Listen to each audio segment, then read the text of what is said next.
ជំរាបសួរក៏ដូចជាសួស្តីបងប្អូនទាំងអស់គ្នាថ្ងៃនេះដែរគឺខ្ញុំមកបង្ហាញពីរបៀបធ្វើគីមឈីងាយមកជូនបងប្អូនហើយក្នុងការធ្វើគីមឈីរបស់យើងនេះដែរជំហានដំបូងគឺយើងធ្វើការហាន់ជាមួយនឹងស្ពៃបូកគោយើងសិនបងប្អូនហើយចំពោះស្ពៃបូកគោនេះដែរបងប្អូនចង់ហាន់ក៏បានអត់ក៏បានបងប្អូនប៉ុន្តែចំពោះខ្ញុំគឺខ្ញុំហាន់វាទូចៗរល្មមដែរដើម្បីឲ្យវាឆាប់ចូលជាតិគ្នាបានល្អ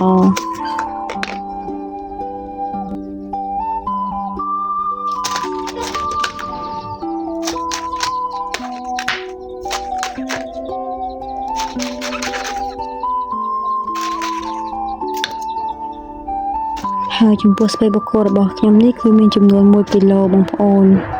ចាំបន្ទាប់ពីយើងធ្វើការហាន់ហើយយើងធ្វើការដាក់ទឹក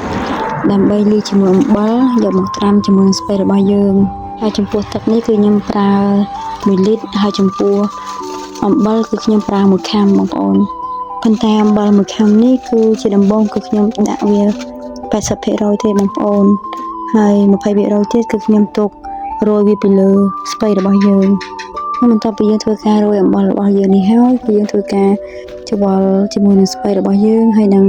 អំបិលឲ្យវាចូលគ្នាបានល្អសិនចាំបន្ទាប់ពីយើងធ្វើការច្បល់បន្លែរបស់យើងរួចរាល់ហើយគឺយើងទុកវាមួយឡែកសិនហើយយើងងាកមកហាន់បន្លែផ្សេងៗរបស់យើងដែលក្នុងនោះគឺមានឆៃថាវការ៉ុតស្លឹកខ្ទឹមខ្ទឹមបារាំងខ្ទឹមសផ្លែប៉ោមហើយនឹងសារីផងដែរបងប្អូនហើយចំពោះផ្លែប៉ោមនិងសារីនេះដែរគឺខ្ញុំប្រើតែមួយចំហៀងផ្លែវាទេបងប្អូនហើយចំពោះការ៉ុតនិងឆៃថាវក៏ខ្ញុំប្រើតែមួយមើមដែរបងប្អូនប៉ុន្តែបើសិនជាបងប្អូនចូលចិត្តបងប្អូនអាចដាក់លើសនេះក៏បានដែរ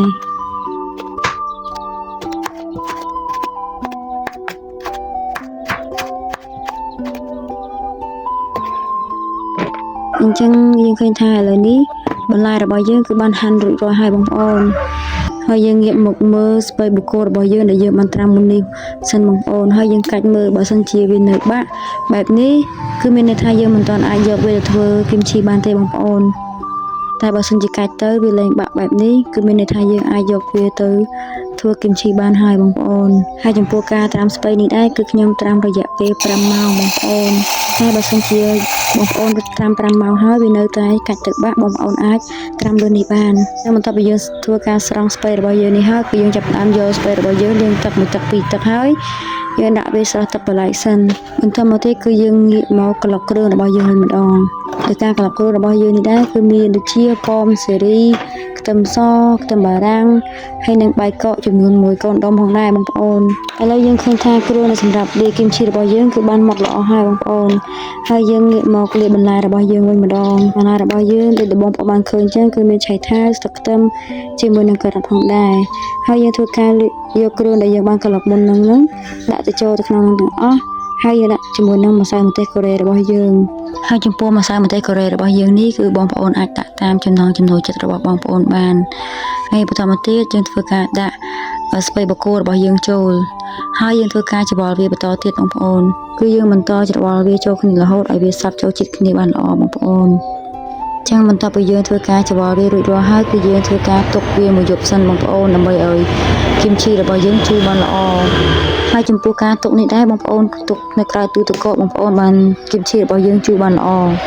ចាហើយនេះគឺជាគីមឈីដែលខ្ញុំទុកបានមួយយប់បងប្អូនគឺឃើញថាជូរល្មមហើយគីមឈីរបស់យើងក៏ចូលជាតិគ្នាបានល្អដែរបងប្អូនហើយទន្ទឹមនឹងនេះដែរវីដេអូរបស់ខ្ញុំក៏ឈានដល់ទីបញ្ចប់បើសិនជាមានកំហុសខុសឆ្គងសូមខន្តីអភ័យទោសជួបគ្នាក្នុងវីដេអូក្រោយអរគុណ